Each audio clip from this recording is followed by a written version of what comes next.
انسان اپنی ذات میں یکتا اور اکیلا ہے، اور یہی وجہ ہے کہ انسانی زندگی بے معنویت کا شکار ہے۔ اردو میں اگر آپ دیکھیں تو سب سے اہم کام ڈاکٹر شاہین مفتی کا ہے، جن کا پی ایچ ڈی کا تھیسس ملتان یونیورسٹی سے ہوا، اور پھر سنگ میل پبلیکیشن نے اسے جدید اردو نظم میں وجودیت کے عنوان سے شائع کیا۔ قاضی جاوید کی بھی کتاب اس حوالے سے اہم ہے۔ قاضی جاوید کی کتاب کا نام ہی وجودیت ہے، جو کہ ان کے مترجمہ یا یوں سمجھیے کہ اخذ کردہ جو خیالات ہیں ان پر مبنی ہے۔ اس کے علاوہ ناگی صاحب کی ایک کتاب وجودیت اور مادی جدلیات یا مادی جدلیت، میں شاید نام بول رہا ہوں، یہ بڑی اہم ہے۔ ان تمام کتابوں میں وجودیت کی جو پوری بحث ہے، کیونکہ وجودیت کو اس کی ابتدا میں ماڈرن ڈیبیٹس میں شامل کیا جاتا ہے، جدید مباحث میں شمار کیا جاتا ہے، اور اسے 20ویں صدی کے انہی جو حرکیات ہیں، انہی جو فکری روایات ہیں، انہی میں شمار کیا جاتا ہے جنہوں نے انسان کو فکر کی بلندی پر پہنچایا اور انسان کو انقلاب کی، انسان کی طرف سے برپا کیے گئے انقلاب کی صدی کا۔ ہمارا دوسرا موضوع، اب اگر ہم عملاً دیکھیں تو وجودیت کے اثرات آپ کو انور سجاد کے ناول خوشیوں کا باغ میں ملیں گے، آپ کو وجودیت کے اثرات اداس نسلیں میں ملیں گے، راکھ میں ملیں گے، بہاؤ میں ملیں گے۔ اور یہ دعویٰ کرنا کہ اردو کا کوئی ایک ناول اپنی ابتدا سے اختتام تک، یا کوئی افسانہ اپنے ابتدا سے اختتام تک وجودیت پر بنیاد کرتا ہے، تو شاید درست نہ ہو۔ ہاں، وجودیت کے آثار آپ کو پریم چند سے ملنا دکھائی دے جائیں گے، جو اپنے طور پر سارتر سے بھی پہلے کے آدمی ہیں، اور آپ کو خود کفن میں جو مادھو اور گھیسو ہیں، وہ کئی مقامات پر اپنے جوہر پر اپنے جسم کو ترویج یا ترجیح دیتے ہوئے دکھائی دیں گے، اور جوہر کے معاملے میں ان کا جو نقطہ نظر ہوگا وہ بہت واضح ہوگا کہ وہ جس معاشرے کے فرد ہیں وہاں جوہر کو بنیادی حیثیت دی جاتی ہے، جسم کو نہیں، لہٰذا انہیں خود اپنے جسم کی کفایت کرنی ہے یا کفالت کرنی ہے یا اس کو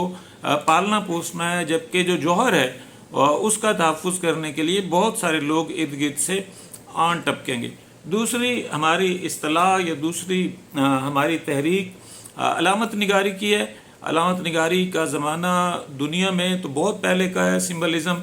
سب سے پہلے مصوری سے آغاز پاتی ہے، اور نشاط ثانیہ کے فوری بعد کا زمانہ جب یورپ کئی طرح کے ابتذالوں میں جکڑا ہوا ہے اور اسے تازہ چھٹکارا ملتا ہے صلیب و جنگوں کی بربریت سے، اور بے شمار لوگ لقم اجل بن چکے ہیں، تو آپ کو مصنفین کے ہاں ایک ایجاب دکھائی دے گا، ایک تھوڑا جو اس کی ظاہری حالتیں ہیں، جو تحریر میں وضاحت ہے، اس کی جگہ پر ایک طرح سے کچھ نشانات دکھائی دیں گے جنہیں سمبل کہا جاتا تھا، سمبل یا علامتیں، آج بھی اس کا ترجمہ اردو میں علامت کیا جاتا ہے۔ تو ایسا ادب جس میں اس کے کرداروں کو، اس کے واقعات کو علامت کی صورت میں بیان کیا جائے، وہ علامت نگاری کا ادب کہلاتا ہے۔ یہ علامت اپنی بنیاد میں استعارہ ہو سکتی ہے، تشبیہ بھی ہو سکتی ہے، لیکن اپنے کل میں یہ استعارہ نہیں رہتی بلکہ علامت کا روپ دار لیتی ہے۔ یہ کسی تشبیہ، کسی استعارے، کسی کنایے کی ترقی یافتہ اور آخری شکل ہے۔ ایک علامت جیسے شاہین کسی بھی عام مصنف کے ہاں شاید ایک استعارہ بن کر آئے، شاہین کا بچہ، شاہین کے جیسا،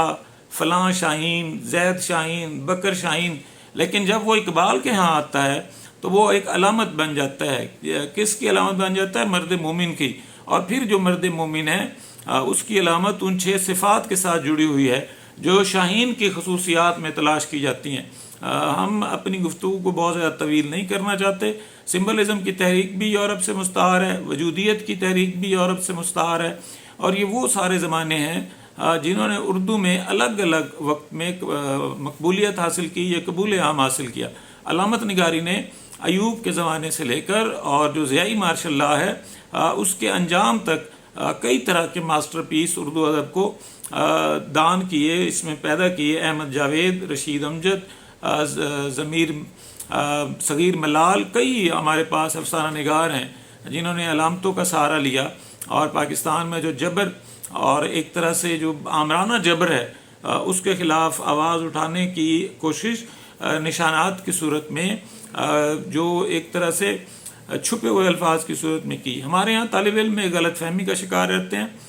وہ علامت نگاری کو ایہام گوئی کے ساتھ مدغم کرتے ہیں، جبکہ ایہام گوئی ایک بالکل مختلف تحریک ہے اور ایک بالکل مختلف سوچنے کا انداز ہے. میں تحریک بھی نہیں کہوں گا، رجحان کہوں گا، جس میں شاعر طے کر کے جو لفظ ہے اس کو ذو معنی میں استعمال کرتا ہے، اور ہمیشہ جو ظاہری معنی ہیں وہ مراد نہیں ہوتے بلکہ دور کے معنی مراد ہوتے ہیں. اس کے برعکس علامت میں مصنف کا نثر لکھے یا نظم لکھے اس کے معنی طے شدہ ہوتے ہیں، لیکن اپنے ان معنی کو وہ ایک علامتی سہولت کے ساتھ ایک علامت گھڑ کے یا پہلے سے موجود علامت کو استعمال کر کے پیش کرتا ہے. اس طرح سے وہ حکمرانوں، آمروں، استعمار جابروں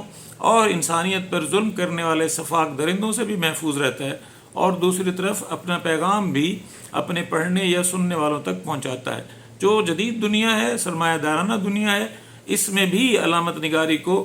سرمایہ داروں کی ہی ایک بائی پروڈکٹ سمجھا جاتا ہے، جس کا بنیادی مقصد وہی بیان کیا جاتا ہے جو وجودیت کا کیا جاتا تھا، کہ لوگوں کی توجہ مارکس کے اور مارکس کے بعد کے جو پروگریسو